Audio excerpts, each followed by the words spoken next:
tecnológica, inovadora, potente. Uma história que nasceu há uma década e tornou-se gigante. Tá chegando a hora de uma das maiores e mais importantes feiras do agronegócio do país. É a Farm Show Mato Grosso, que em 2024 vai potencializar a produção com mais tecnologia. Serão 4 dias para você conhecer as últimas inovações em sementes, insumos, produtos biológicos, defensivos agrícolas, maquinários e veículos. Acompanhar uma programação especial de palestras técnicas e muito mais. Então, já agenda aí, de 12 a 15 de março, no Parque de Exposições de Primavera do Leste. Farm Show Mato Grosso. Realização: Sindicato Rural de Primavera do Leste. A força do produtor.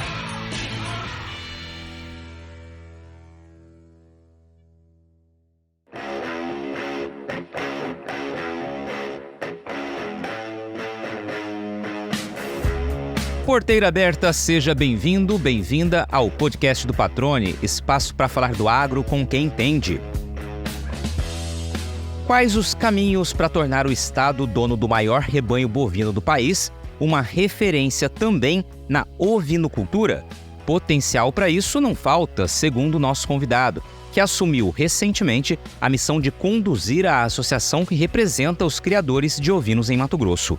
Esperançoso com o futuro, quer contribuir para escrever um novo capítulo na história da atividade, que nos últimos 15 anos viu o rebanho e o interesse de muitos produtores recuarem significativamente. Quando fala sobre ovinocultura, o Cássio Carolo não esconde o entusiasmo. Em pouco tempo de conversa, deixa claro o quanto ama a atividade que sempre esteve presente na vida dele. Em Mato Grosso, há cerca de 4 décadas, o paranaense manteve a tradição da família na criação de ovinos. Analítico, aponta ações equivocadas adotadas no passado como responsáveis pela queda da representatividade da ovinocultura mato-grossense. Erros que hoje servem como exemplo da importância do esforço conjunto e estratégico, assim como a estruturação de toda a cadeia produtiva, do lado de dentro e de fora da porteira. Cássio Carolo, que satisfação recebê-lo aqui no podcast do Patrone.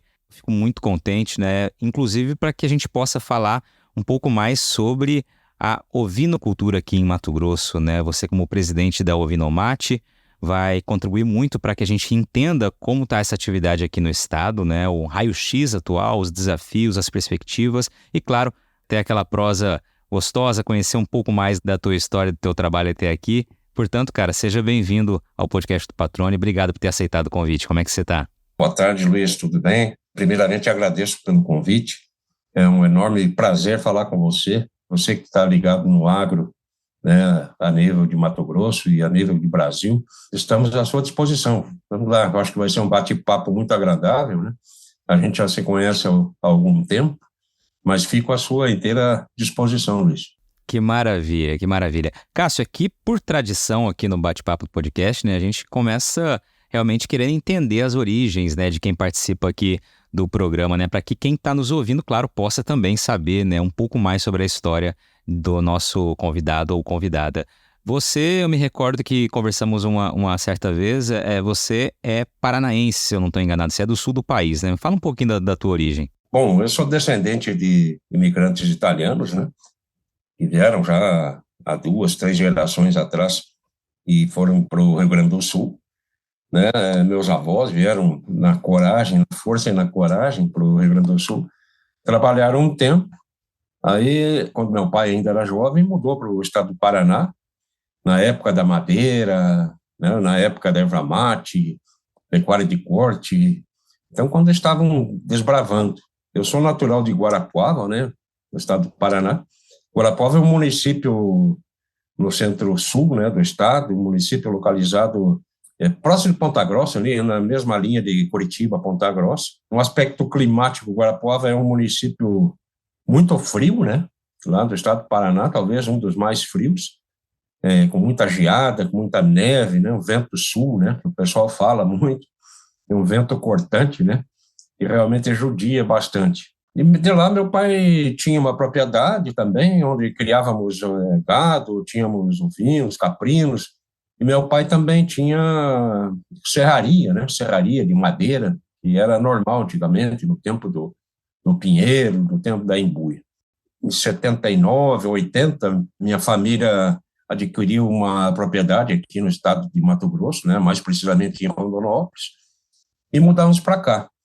E eu, como estava estudando fora, eu terminei minha faculdade em 86, né? Já 86, já faz um bom tempinho já. Sou engenheiro agrônomo e continuo, né, a viver da terra, né, do ramo agropecuário.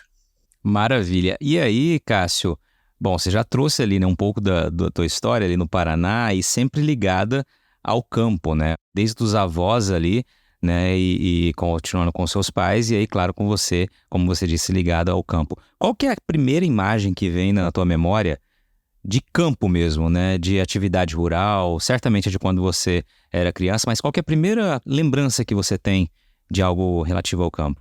Patrone, desde de garoto, né, eu sempre tive essa relação com o campo, com a ovino, caprinocultura, com pecuária em si. Não éramos garotos, então gostávamos muito de andar a cavalo, de pescar, de nadar, mas a ovinocultura é um negócio que eu tenho, né, como uma boa recordação, porque nós que ajudávamos a cuidar, né, com meu pai, e a gente fazia sempre, né, toda a parte de manejo, a gente fazia parte, né, de vermifugação, então a gente foi criado nesse meio, então nós temos essa tradição familiar. É uma atividade que eu tenho, né, por paixão, é uma atividade que eu tenho também como profissão e continuo gostando, né? Fui me aperfeiçoando com o tempo, né, nessa parte de gestão, nessa parte de criação, mas o que realmente marca muito e que eu sempre falo, inclusive falo para minha esposa, que eu gosto muito de ver ao vivo e a cores, uma ovelha com um carneirinho no pé, mamando, ou a campo. Então, isso aí, para mim, é uma memória e é uma satisfação muito grande, sabe, patrão? Eu gosto muito disso e amo o que eu faço. Então, para mim, não é trabalho, isso aí realmente é um lazer, tá, patrão? Você falou dessa imagem, né, que você gosta mesmo. Quando você está no campo, na propriedade e vê uma cena como essa, você, vez ou outra, relembra lá da infância? Isso te remete automaticamente àquele momento, àquela época, aquele saudosismo gostoso que a gente costuma dizer? Ah, sem dúvidas, né, patrone? Porque a gente volta no tempo, né? Passa um filme na cabeça da gente. E acredito, né, que a grande maioria das pessoas gostam de relembrar da época de infância, dos amigos de infância, né, das atividades que a gente fazia na infância. A gente não se preocupava muito dizer assim, com a parte econômica, né? A gente era mais brincava mais. A gente era, quando é criança é natural que isso aconteça, né? Os pais são os gestores, são os cabeças, né? Então, quando a gente é mais novo, é garoto, a gente não se preocupa muito com o bolso, mas não tem dúvida, não tem dúvida. Até hoje, quando eu vejo isso aí, me dá aquela saudade imensa, né? A saudade da onde nós morávamos, a saudade da onde a gente criava, né? Esses animais, saudade da minha família, dos meus pais que já faleceram. Então, isso tudo vamos dizer, tem um vínculo muito forte. Isso vem de geração para geração, sabe, Luiz? É um negócio que acontece, não é de uma forma forçada, e sim de uma forma carinhosa, de uma forma, né, muito, muito bacana. Que legal. E aí, Cássio, só para entender, né, a mudança ali no final dos anos 70, início dos anos 80 da sua família para Mato Grosso, ela aconteceu por quê? Busca de oportunidade? Qual foi o motivo que trouxe vocês para cá ou quais os motivos? Exatamente por isso. Nós tínhamos essa propriedade lá no estado do Paraná, era uma propriedade relativamente pequena, né, se nós compararmos com as propriedades do estado de Mato Grosso.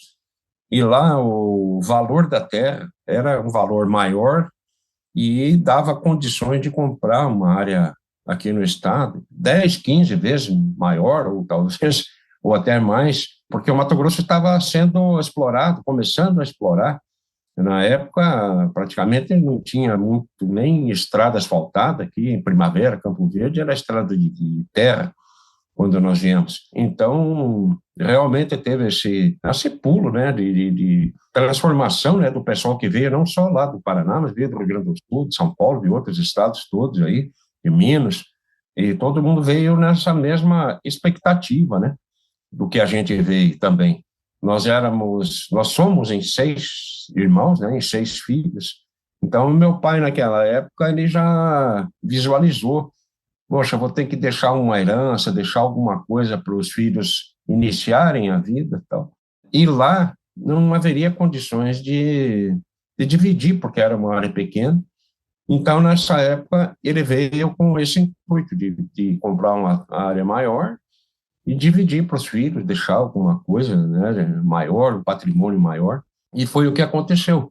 Aí nós viemos aqui para Rondonópolis, ali próximo ali da Serra da Petrovina, naquela região que nós viemos. E de lá para cá nós começamos também a mexer com agropecuária, começamos a mexer com vinocultura, nós começamos né, a ter uma nova vida, uma nova adaptação, porque o ambiente é muito diferente, né, Luiz?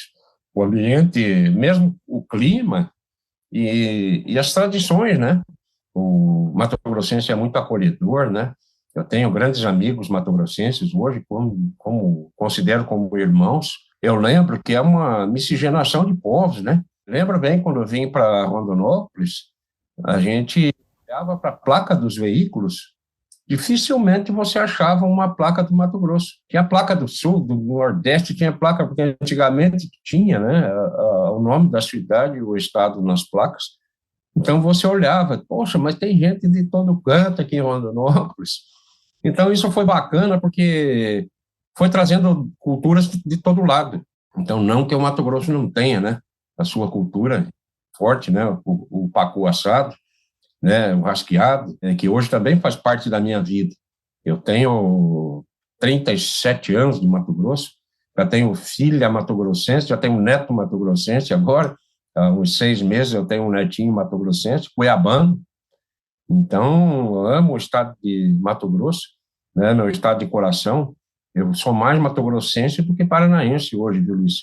Ainda tem alguma parte, alguma relação com família lá no sul, mas Mato Grosso, Cuiabá, Rondonópolis, Campo Verde, Primavera do Leste é o meu nicho, é onde eu me sinto bem, onde eu quero ficar o restante da minha vida e criar meus filhos, meus netos aqui no Mato Grosso. Que legal, cara. Você trazendo esse depoimento, né, Cássio? Falando de quão acolhedor é o povo mato-grossense, realmente, né? Eu morei aqui 3 anos enquanto criança, né? Ainda na infância ali, início da adolescência, com meus pais, né? E a gente retornou para minha terra natal, Campo Grande, e voltei há exatos 14 anos, né? Agora em fevereiro completou 14 anos que eu voltei já profissionalmente para Mato Grosso, né? E aqui para Cuiabá, e assim, é um local muito acolhedor, com muitas oportunidades, né?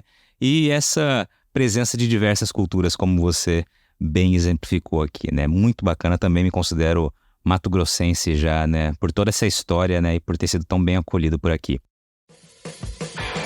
Agora, uma pausa rápida no bate-papo para falar do nosso novo parceiro, que escolheu o podcast do Patrone para dar um recado especial para quem vive o agronegócio. Afinal, quem é do agro precisa conhecer o Ginkgo Cidade Jardim. Com lotes a partir de 1.500 metros quadrados, o condomínio de alto padrão tem equipamentos exclusivos, centro equestre, capela ecumênica, mais de 18 quilômetros de circuito de caminhada e ciclovia e, olha, gente, mais de 10 lagos e mais de 3 milhões de metros quadrados de área verde. É isso mesmo, são mais de 10 lagos espalhados por todo o empreendimento e mais de 3 milhões de metros quadrados de área verde. Ginkgo Cidade Jardim.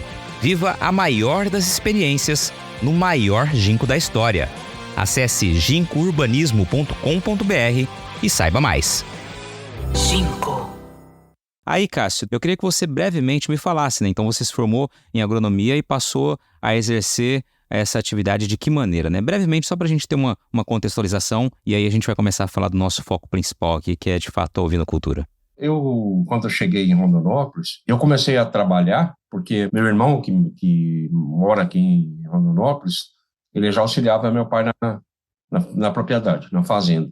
Então, não havia necessidade de ficarmos em mais gente lá para que pudesse tocar. Então, eu fui em busca, né, de novas aventuras, comecei a buscar trabalho, emprego, e comecei a trabalhar na SLC, hoje é João Deere, né, e mexia com a parte de vendas, fazíamos dia de campo, então toda essa parte de agricultura, de lavoura, de Rondonópolis, ali, Itiquira, Alto Garças, a gente viajava bastante, né, fazendo assistência técnica. Inclusive mudou muito, né, Luiz? Nós não tínhamos plantio direto, nós plantávamos na poeira. Chegávamos em mês de agosto, principalmente, o pessoal estava gradeando a terra, expondo o solo né, ao sol, as irradiações aí, esterilizando o solo, né? Era por falta de conhecimento técnico até. Você acabando com a estrutura de solo, né? Então você deixando aquele pó fácil depois da chuva fazer erosão. E nós, naquela época, já nos preocupávamos com o pessoal, né, proprietário da época lá da SLC. Nós trouxemos algumas pessoas que já eram professores no plantio direto lá no estado do Paraná, em Ponta Grossa, aquela região, e trouxemos para fazer palestras sobre plantio direto, para você ter ideia. Muito interessante, sabe? Essa conversa, porque nasceu ali, logicamente que existiam outros também no estado do Mato Grosso que nós não conhecíamos, porque não tinha meio de comunicação também, mas eu lembro até hoje, nós trouxemos o pessoal do Clube da Minhoca, que chamava, que era o professor Frank Dijkstra, né, e o Nonô Pereira, hoje já falecidos, e fizemos dia de campo, trouxemos as primeiras plantadeiras de plantio direto ali para a região de Rondonópolis, fizemos uma reunião com a dificuldade de mostrar isso para o pessoal, e hoje se fala só em plantio direto. Hoje todo mundo fala em microbiologia de solo, hoje né, o pessoal tem outra concepção. Eu fico muito feliz por isso, porque eu sempre tive comigo essa ideia que o solo não é só química, sabe disso? Antigamente o pessoal se preocupava com adubação e calcário, calagem e adubação, né, CTC de solo e tal, essa parte agronômica de solo, e esquecia muito da parte biológica do solo. Então, você tendo essa parte biológica do solo, você consegue, tendo mais vida no solo, você consegue harmonizar o solo, você consegue fazer né, toda a parte de decomposição de matéria orgânica. Então, é um negócio muito bacana. E eu sempre gostei dessa parte, porque eu tinha, na minha época, professores que eram doutores, têm livros aí editados, uma é Ana Maria Primavera, que é condecorada aí como uma das melhores aí a nível do Brasil e no mundo aí, a respeito de biologia de solo. Então, eu era muito, muito, assim, chegado desse pessoal, sabe? Eu gostava de estudar. Então, sempre estudei, eu não estudei forçado, sabe? Eu estudei para aprender. Eu estudava para aprender. E eu estudava porque eu gostava de estudar. Então, o pessoal fala, pô, mas você está estudando? Eu digo, não estou estudando, eu estou lendo, estou aprendendo, mas eu estou lendo. Foi uma época muito bacana dessa área. Aí, após, eu acabei entrando, né, como secretário de Agricultura lá em Rondonópolis também, depois de alguns anos. Trabalhamos algum tempo, pouco tempo, alguns anos, mas inclusive com a parte de ovinos, tínhamos projetos lá de piscicultura, projeto de ovinocultura, tínhamos projetos aí de mecanização agrícola, e trabalhamos bastante, conseguimos adquirir uma boa experiência nessa área também de cooperativismo, de associativismo. Aí trabalhei um bom tempo na Sadia, em Campo Verde, trabalhei como chefe de departamento, trabalhei como nutricionista, e depois saí para fazer consultoria, sabe? Saía fazer consultoria agropecuária, tinha, né, algumas propriedades que eu assistia, e já vinculado nesse tempo, vinculado ao pessoal da ovinocultura. Já tem um pessoal mais antigo da ovinocultura aí, ali em Campo Verde, principalmente, Rondonópolis também tem pessoal mais antigo, né? De lá para cá que a gente começou a mexer com a ovinomate, com o pessoal da ovinocultura. Então, aí já é a segunda fase. Esse histórico é legal para a gente entender um pouco da tua trajetória, né? E claro, você trouxe algumas experiências que você vivenciou e todas elas vão se juntando, se somando, né? Para que o resultado sempre adiante, né? A gente carrega sempre todas as experiências para fazer sempre melhor, fazer realmente aquilo que dá certo, né? Deixar de lado aquelas coisas que a gente sabe que vão bater cabeça e não vão funcionar. Por isso que eu sempre gosto de ouvir do nosso convidado aqui um pouco da trajetória, que eu acho que sempre ajuda as pessoas que estão ouvindo também a ter uma dimensão maior, né, da história de cada um. E aí, Cássio, você trouxe a trajetória profissional e você sempre falou, você manteve sempre uma ligação natural com a ovinocultura até chegar mais adiante a manter um contato mais próximo com a ovinomate, né? A ovinocultura nunca deixou de estar no seu radar, você criava também durante todo esse tempo, estava na atividade durante esse tempo, ou foi após a consultoria, essa aproximação com a ovinomate que você voltou a criar ovinos? Não, Luiz, nós sempre tivemos, na verdade, né, ovinos, uma hora ou outra até a gente terminou, mas recomeçamos novamente. E dentro dessa linha da consultoria, eu conheci algumas pessoas que investiram bastante na ovinocultura. Ali na região de Nova Mutum, até aqui no Cuiabá também, aqui tínhamos projetos grandes aí da ovinocultura, e aí de 2.000, 3.000, 5.000 matrizes, né, isso há 15, 16 anos, 18 anos atrás. Então, a ovinocultura no Mato Grosso, ela já teve um auge bastante grande. Nós já tivemos no Mato Grosso mais de 1 milhão de cabeças. Nós tínhamos propriedades ali na região, ali, Trivelato, Mutum, com produtores fortes, ali, com 3.000 matrizes, 5.000 matrizes. E nesse tempo, a ovinocultura realmente estava bastante desenvolvida. Na minha concepção, seria um caminho sem volta. Mas o que aconteceu? Nesse período, teve uma enxurrada de ovinos lá do sul, né? Lá do Paraguai, do Uruguai, com carne muito barata. E começou a entrar aqui no estado. Então, a demanda que nós prevíamos aqui no estado começou a ser suprida por outros locais. Então, houve realmente, eu acredito que até um pouco eu sempre falo, nós precisamos fazer uma gestão a curto, médio e a longo prazo. Então, faltou essa de médio e longo prazo. Nós tínhamos aqui também, no governo aqui do estado, nós tínhamos aí um pessoal que fazia essa parte de fomento, nós tínhamos tudo isso aí. Mas o que faltou? Realmente uma gestão, um plano estratégico para longo prazo. Por que eu falo isso? Porque você não pode produzir sem olhar para frente. Você tem que produzir sabendo que você vai ter que colocar esses animais, colocar essas carcaças ou a carne já empacotada em algum mercado onde tem a demanda. Porque senão começa a estancar, vai passando do tempo de abate, o custo de produção começa a onerar, né? Você vai ter que ir segurando animais já prontos para o abate, que já poderiam estar gerando recursos, gerando, né, lucratividade, e pelo contrário, a cada dia que passa vai queimando um pouquinho do seu estoque, né, de capital. Então, é uma história longa, Luiz, é uma história longa. Aprendemos bastante com isso. Eu, na época, ainda não estava na Ovinomate, mas eu dava assistência lá para a Mutum Agropecuária, para a Fazenda à Distância também, para a Amazon.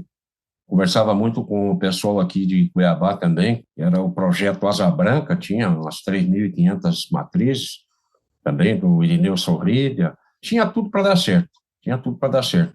O produtor, ele se preocupava em produzir, essa era a grande verdade, né?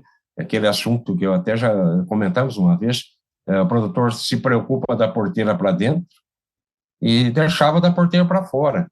Então, o que teria que ter acontecido? Junto, de repente, com o governo do estado, ou com alguns órgãos aqui, ou junto com a formação de uma cooperativa, ou coisa desse sentido, para que pudesse ter essa visão sistêmica, essa visão estratégica da porteira para fora.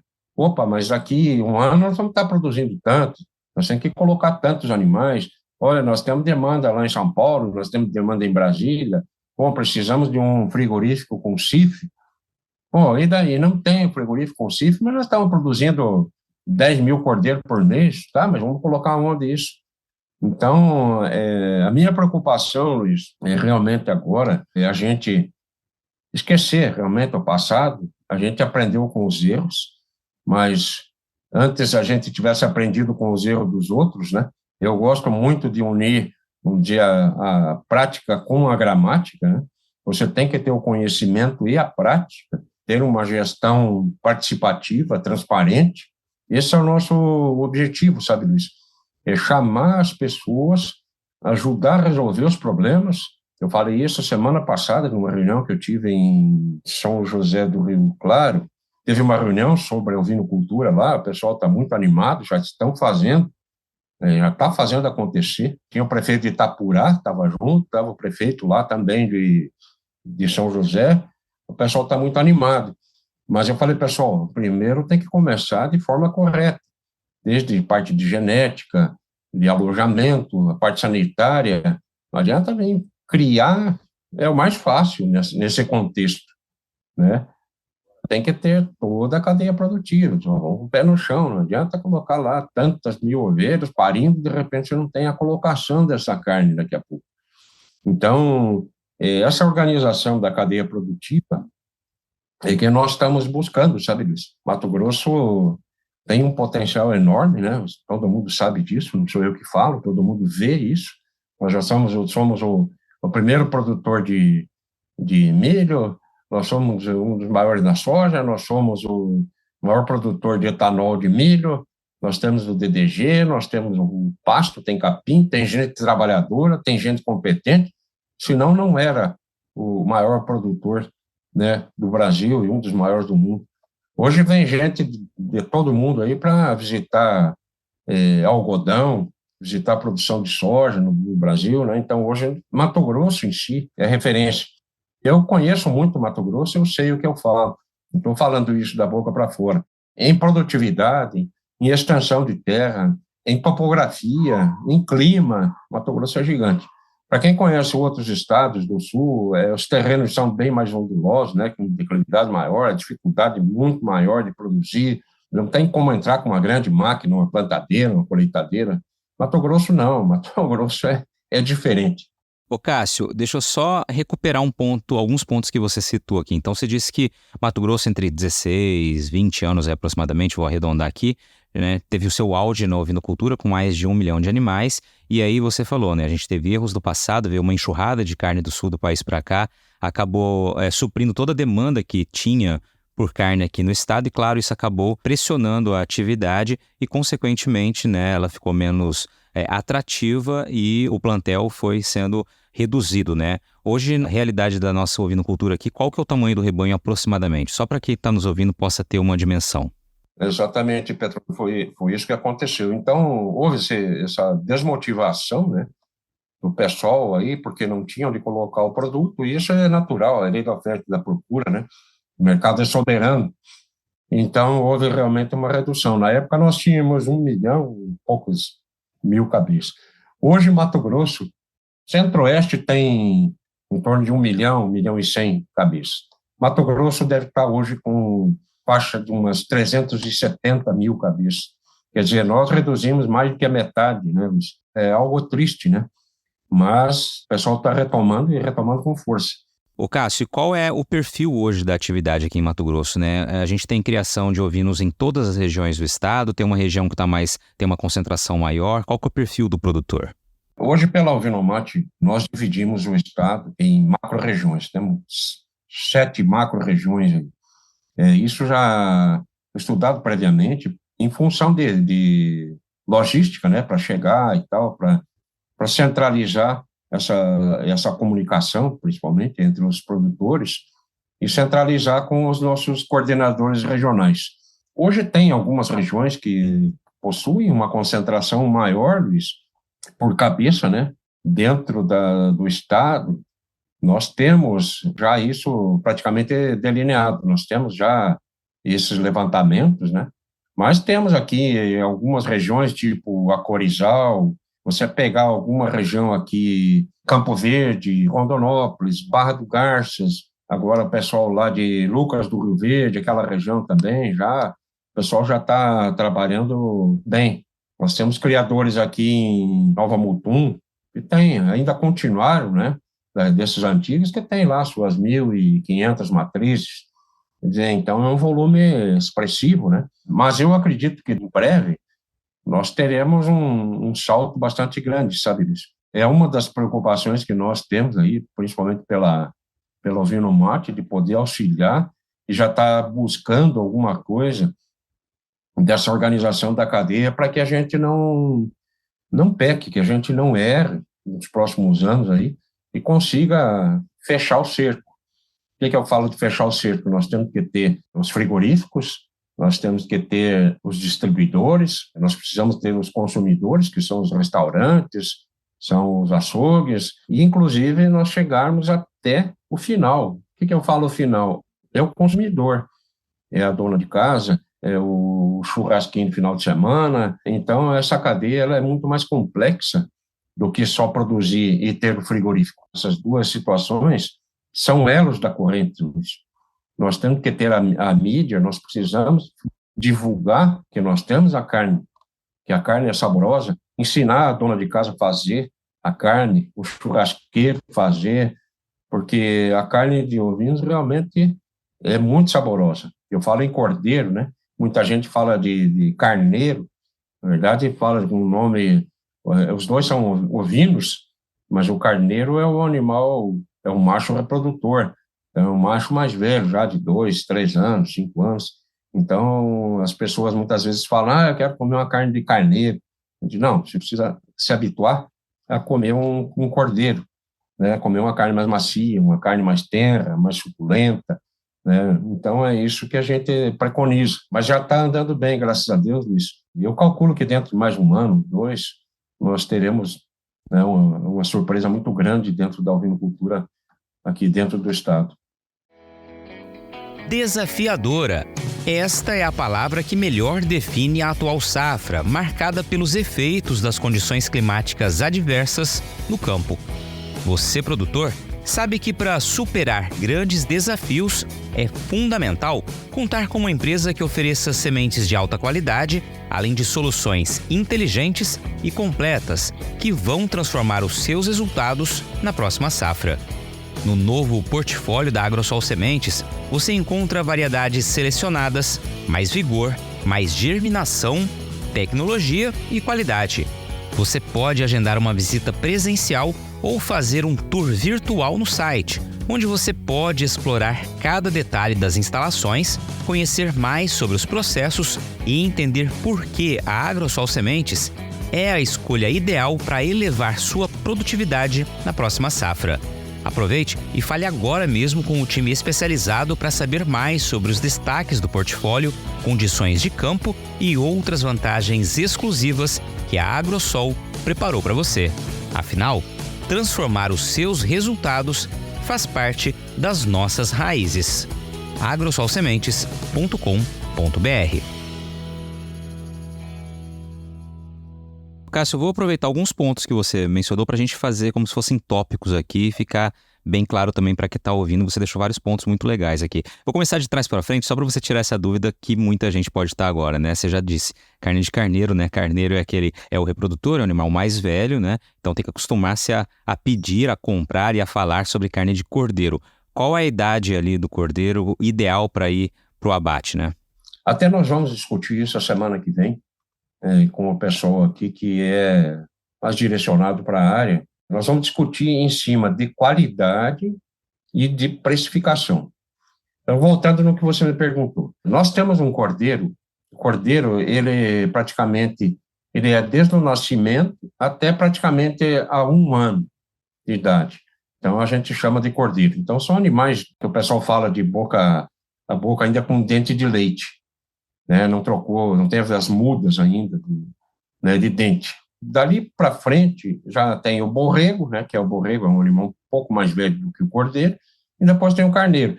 E para a fêmea também. A fêmea é ou uma cordeira, né? Uma cordeira, ou uma borrega, ou a fêmea, no lugar do carneiro, que é o macho já reprodutor, nós temos a ovelha.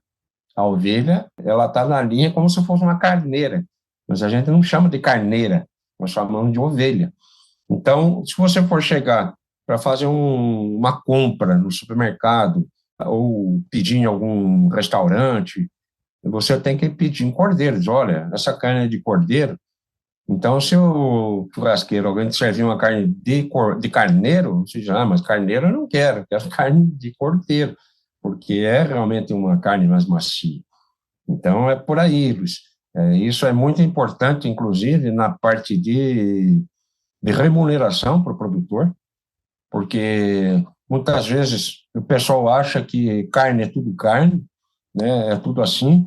Hoje, se você olhar no bovino, nós temos o bovino aí, o cruzamento industrial, animais de 14 meses, 16 meses, né, os cruzamentos Angus aí. Nós temos a cota Hilton, né, que paga arroba mais 10%, mais uma bonificação de 5%.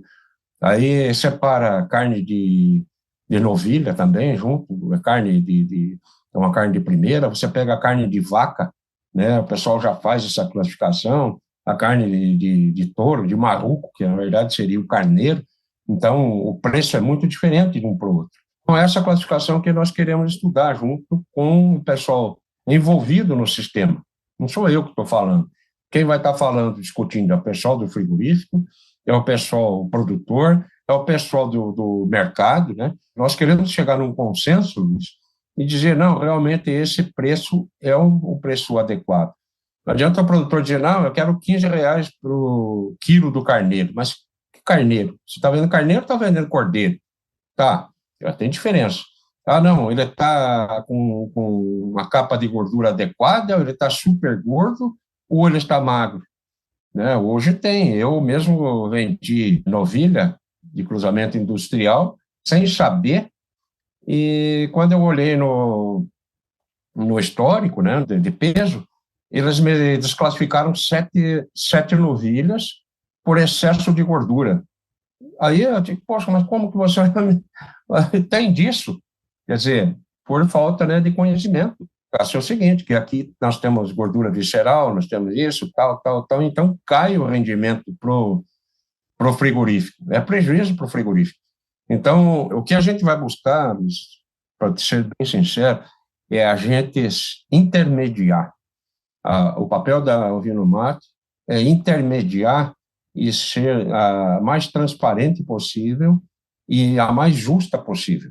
Nós não vamos puxar a brasa para o lado do frigorífico, mas também não vamos puxar a brasa para o lado só do produtor. Nós temos que equalizar essas contas, discutir essas contas para poder montar essa tabela. E, olha, um produto cordeiro prêmio tem que valer 15%, 10% a mais do que um produto normal. Então, essa vai ser a discussão, para realmente a gente consolidar isso aí, sabe? Perfeito. Rapidamente, ficou muito claro aqui qual é o objetivo. Eu acho que é extremamente importante o papel da associação realmente à frente, né, liderando essa discussão, pensando, como você disse há pouco, pensando lá na frente, né? Ou seja, é um trabalho de agora para ter frutos lá na frente, mas a discussão precisa acontecer. Agora, Cássio, hoje, só para ficar claro, como que é feita essa comercialização, a remuneração para o produtor, como que acontece aqui em Mato Grosso? Luiz, hoje é o que acontece. Há essa negociação direta com o produtor, falando em carne, né, produto já acabado. O frigorífico entra em contato com o produtor fala, eu quero R$ 13 o quilo da fêmea fêmea gorda, né, fêmea que não serve mais para reprodução, e quero 15 no cordeiro. Quer dizer, aí está vindo desse jeito, não existe uma classificação de carne. É complicado, porque o que manda é o mercado. Tenho colocado isso na cabeça do pessoal.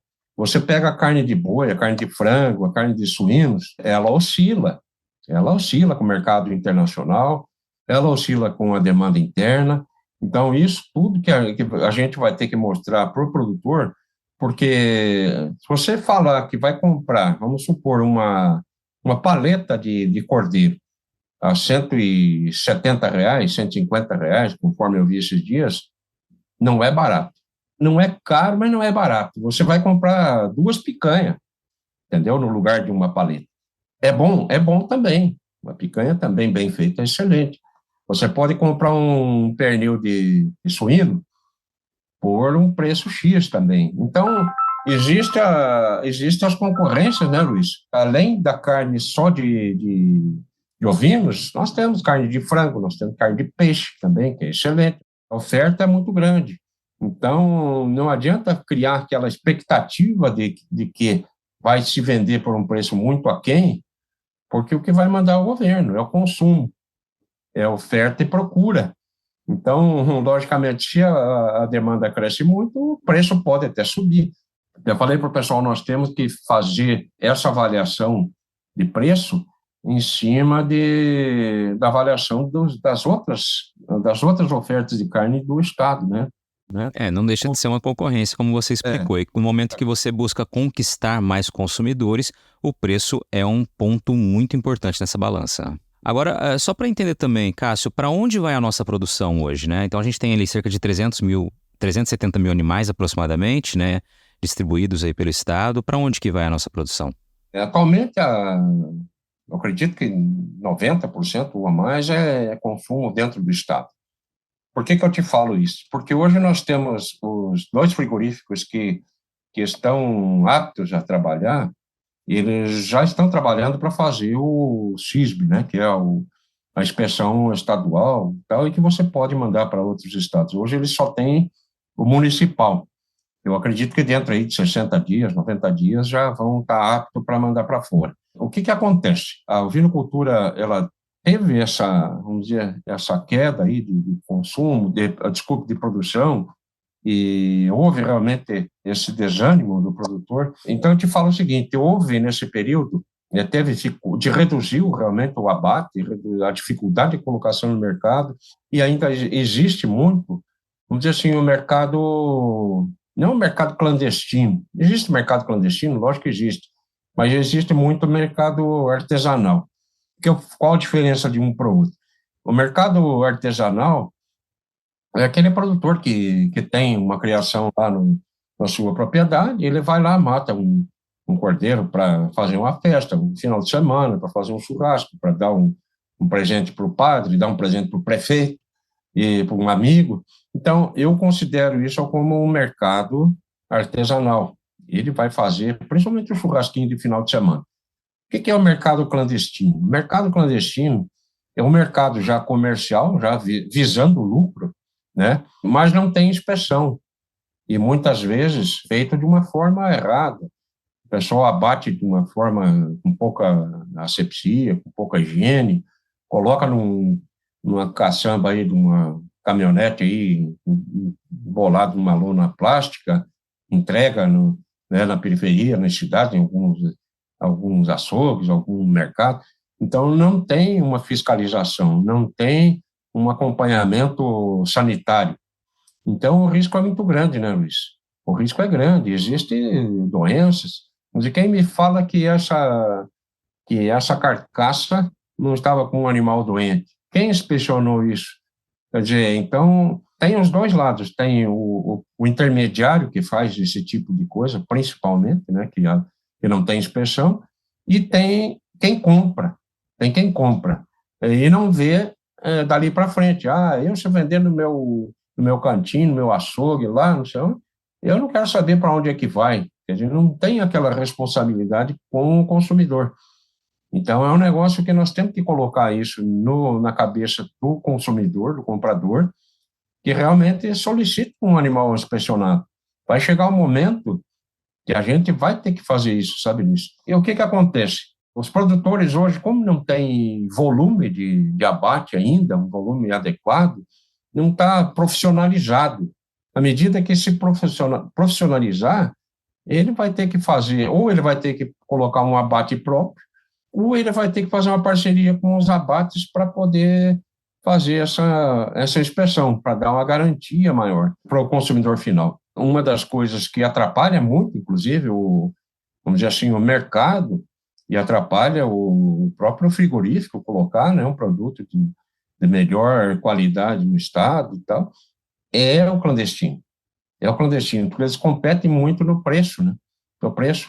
O clandestino consegue colocar alguns reais a mais a carne do que o próprio frigorífico, porque não tem inspeção, não tem gente qualificada, não tem o custo operacional, né? Lá você tem gente treinada, com máscara, tem o desinfetante, tem a câmara fria, tem tudo. Então, isso tem um custo. Enquanto que o clandestino, não. Ele vai lá, embaixo de uma árvore, mata mata o cordeiro, o carneiro, arranca a pele, jogam a águazinha do rio lá, sabe lá se é água tratada, que certamente não deve ser, e aí entrega para o consumidor final. É uma linha tênue, sabe? Para a gente poder mostrar para o consumidor final a escolha que ele vai poder fazer. Você está ouvindo o podcast do Patrone.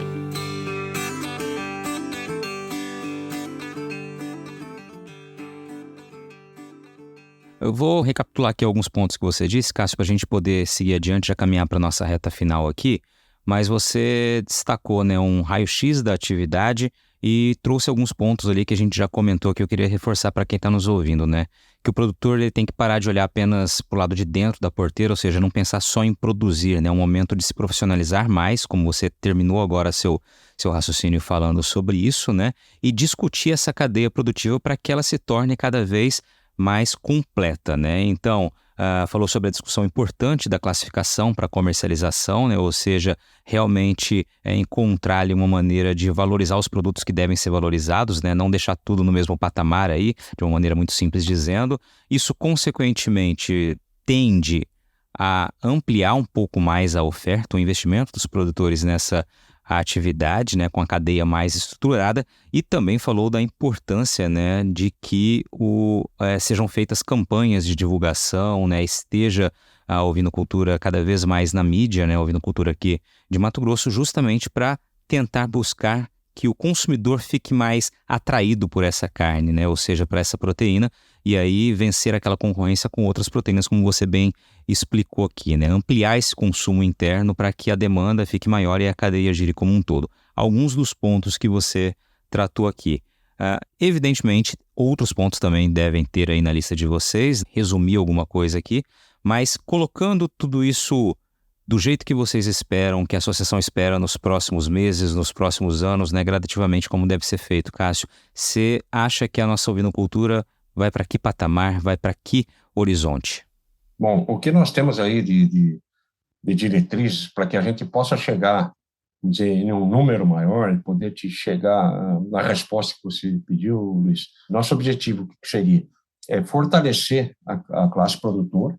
Nós precisamos fortalecer a classe. Nós precisamos integrar os produtores, associações, cooperativas, universidades, essas entidades de classe, esse pessoal que fornece aporte de capital, aí, investimento de curto, médio e longo prazo. Nós temos que buscar apoio genético. Uma coisa que a gente precisa fazer a toque de caixa é um treinamento e capacitação de pessoas para que a gente consiga chegar onde a gente quer. Esse programa de multiplicação de matrizes, incentivos, né, de criação a ovinos, é um programa que a gente está querendo buscar aí, que seria o Cordeiro Prêmio. Essas parcerias aí com distribuidores, frigoríficos, açougues, rede de supermercado, centralizar algumas áreas de engorda aí para confinamento, tipo o Boitel, que o pessoal tem aqui no Mato Grosso todo aí, parceria com lojas agropecuárias, pool de compras. Então tem muitas coisas para a gente afinar, né? Assistência técnica, agronômica, zootecnista, veterinário. Então a gente já tá buscando e desenvolvendo isso dentro de um plano de ações. Mas eu acredito que dentro dos próximos anos, aí, 3 anos, a gente consiga chegar aí em 2 milhões, 2 milhões e meio de cabeça, talvez até mais. Estou falando isso até meio com o pé no chão. Não adianta a gente querer jogar um número muito alto, porque depende muito da aquisição de matrizes.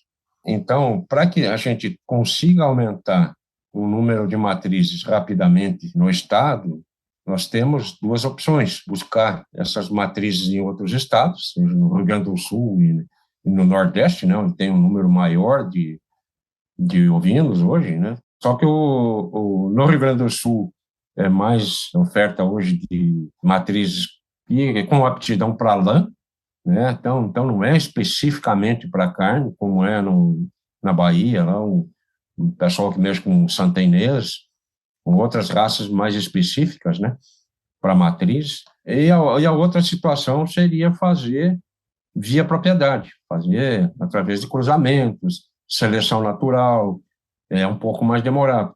Então, eu acredito que no Brasil, a curto espaço de tempo, a oferta de matrizes vai estar mais difícil de encontrar, porque não só no Mato Grosso, todo mundo está voltado para a criação de ovinos. Eu tenho conversado com outros estados, em São Paulo, em Minas, aqui em Goiás, está todo mundo já de orelha em pé, está todo mundo já vendo que o resultado da criação de ovinos é melhor do que a de bovinos. Então, onde você coloca hoje uma vaca, por exemplo, uma pastagem, você consegue colocar 8 a 10 ovelhas. Então, você tem um rendimento maior de carne, né, quilos por hectare ano, com um valor agregado maior da carne. Então, isso aí o pessoal já está vendo. Mas isso aí também vai chegar um momento que, se não fizer aquilo que nós falamos, de fazer um planejamento estratégico para colocação no mercado, isso pode ser alguma coisa que seja uma euforia de mercado, né, de produção, e rapidamente vinha a frustração, né, Luiz? Então, por isso que eu sempre falo com o pessoal, para entrar no negócio, vamos entrar com o pé no chão, de uma forma correta, com genética, com manejo, com comércio, construir a casa pela base. Construir a casa pela base, não pelo telhado. Perfeito. Você citou um número aqui, disse que foi pé no chão, né? Mais de 2 milhões e pouco de animais, pouco menos de 3 milhões. E certa vez, né, algumas semanas atrás, conversando pessoalmente, você me disse algo que foi bastante emblemático, né? Um bate-papo nosso pelo Canal Rural, que era a afirmação de que Mato Grosso tem condições, né? Tem todo o potencial para tornar-se no futuro o maior criador de ovinos do país. O caminho, com toda essa estruturação que você passou, todos esses pontos, tende a levar a isso no futuro? Veja bem, eu tenho conversado com alguns produtores aí, pessoal médio a grande produtor, são vários, não são poucos, e confirmarem para a gente que realmente, se tiver essa organização e tiver a colocação no mercado, rapidamente vai para 3, 4 mil cabeças. Mas então, se a gente pegar por eles, nós já teremos um avanço muito grande. Nós temos potencial para ter aí 10 milhões de cabeças, se a gente quiser. Nós temos hoje 32 milhões de cabeças de bovinos por aí, 34 milhões, né? Se nós colocarmos uma ovelha junto com essas 34 milhões de cabeças, o pasto não mexe. Quer dizer, essa é uma conta burra, vamos dizer assim, de estar falando, mas é uma conta que é execuível. Se você colocasse uma ovelha a mais por hectare, vamos dizer que tem a média no Mato Grosso aí, que seria uma cabeça por hectare para bovinos, uma UA, unidade animal. Se nós colocarmos aí mais 35, 40 quilos, que é o peso de uma ovelha por hectare, a pastagem não mexe. E, logicamente, que com isso, além do potencial da pastagem, nós temos a ovinocultura, ela tem uma grande vantagem sobre o bovino, que você consegue colocar um número bastante grande de ovinos em um pedaço pequeno de terra.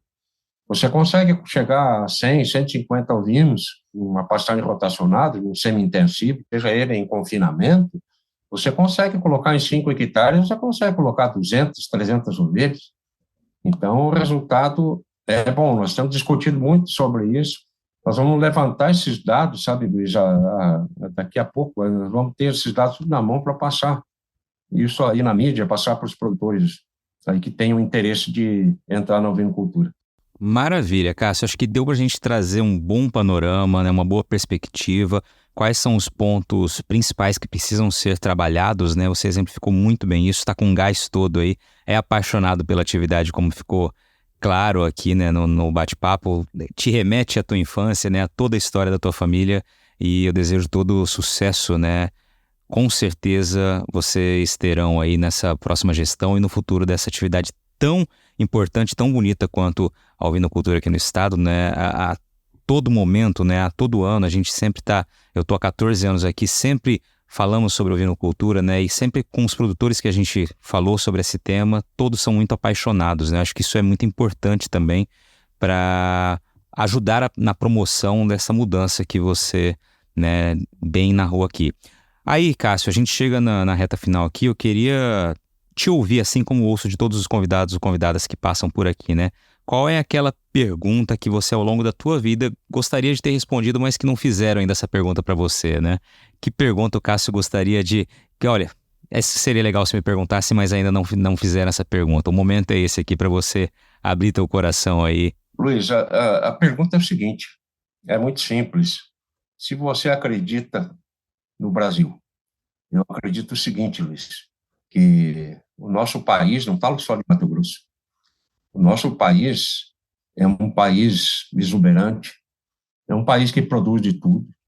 Nós temos praticamente todos os climas, nós produzimos frutas, nós produzimos peixe, nós produzimos carne de frango, nós produzimos tudo, nós temos café, nós temos trigo, olha, então o Brasil e o Mato Grosso em si, nós temos condição de produzir muito mais, nós temos isso, não tenho dúvida, podemos duplicar, triplicar de repente a produção sem muito esforço, né, dentro da própria sustentabilidade, que é a palavra do momento, né, e vem com muita força também essa sustentabilidade. O Mato Grosso faz tudo e busca fazer muito correto. Eu falo também porque eu ando muito e vejo, mostro para muita gente. Você andar na beira do asfalto, você vê plantação de soja, você a mata do lado, protegendo a nascente. Então, o pessoal fala muito, né, no exterior aí e tal. Eu digo, pô, mas então tem que trazer esse pessoal conhecer Mato Grosso. Nós tivemos alguns problemas, logicamente, aperfeiçoamos, estamos fazendo muito pelo Mato Grosso, né? O agronegócio faz muito pelo Mato Grosso. Acredito muito e quero chamar o pessoal para entrar na ovinocultura também, que é um ramo que pode nos trazer muitos resultados positivos, né, Luiz? E falo que, para quem não acredita, que busque conhecimento, busque quem já está na atividade, mas busque quem tem realmente resultado, porque é uma atividade lucrativa, é uma atividade, né, que traz resultados e a tendência é crescer bastante. A gente já está vendo isso e não temos dúvida disso. E peço para que o pessoal nos procure, que se associem, né, no Vinomate, que busquem esse contato com a gente, que a gente vai mostrar isso aí. A gente não quer fazer com que isso seja forçado, nós queremos mostrar para o pessoal que é realmente viável. Perfeito. Cássio Carolo, agradeço mais uma vez pela participação, por ter aceitado o convite, ter aberto o coração aqui para a gente, né, falado tão amplamente sobre essa atividade tão importante, como eu mencionei há pouco. Obrigado pela participação aqui conosco, viu? Eu que agradeço, Luiz. Um abraço. Tamo junto, conta comigo. E aí, gostou do bate-papo? Então dá aquela força e compartilha essa entrevista com os seus contatos. E olha, aproveita para mandar aquele feedback dizendo o que você está achando do podcast do Patrone. Pode criticar, elogiar, sugerir temas e pessoas para dividir boas histórias aqui nos próximos episódios. É só enviar uma mensagem lá no Instagram para @LuizPatrone que a gente troca uma ideia, viu? Então, gente, sucesso da porteira para dentro, força e fé da porteira para fora e vamos que vamos! Você ouviu o podcast do Patrone, agroinformação com quem entende.